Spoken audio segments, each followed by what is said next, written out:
اعوذ باللہ من الشیطان اللعین الرجیم بسم اللہ الرحمن الرحیم۔ السلام علیکم یا علی مدد۔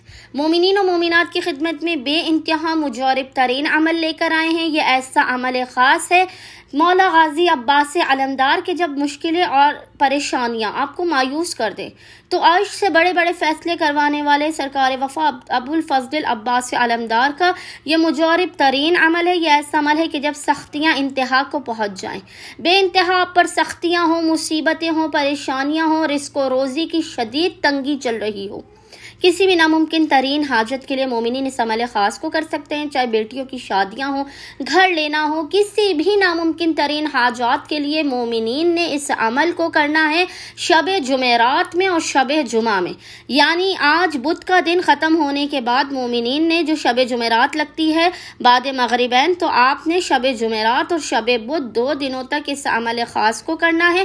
تاریکی شب میں کرنا ہے تو وہ زیادہ بہتر ہے۔ سب سے پہلے مومنین نے 2 رکعت نماز حاجت پڑھ کے ابو الفضل عباس علمدار کی بارگاہ میں پیش کرنی ہے۔ نماز حاجت پڑھنے کے بعد آپ نے مصلی پر بیٹھ کر اول و آخر ایک تسبیح درود کی پڑھنی ہے۔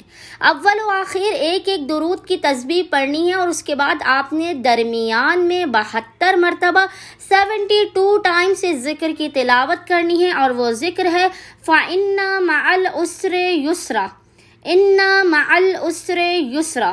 تو بے شک دشواری کے ساتھ آسانی ہے، بے شک دشواری کے ساتھ آسانی ہے۔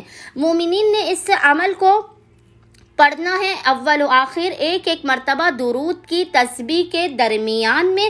اس کے بعد آپ نے پیشانی کو سجدے گاہ پر رکھ کر خداوند متعال کو ابو الفضل عباس علمدار کے حق کا، ان کے مصائب کا، کٹے ہوئے بازوؤں کا واسطہ دے کر اپنی حاجات طلب کرنی ہے۔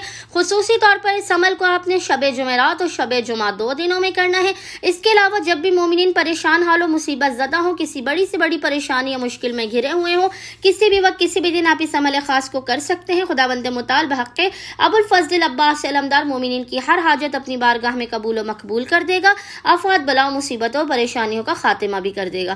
اللہم صلی علی محمد و آل محمد وعجل فرجہم اجمعین۔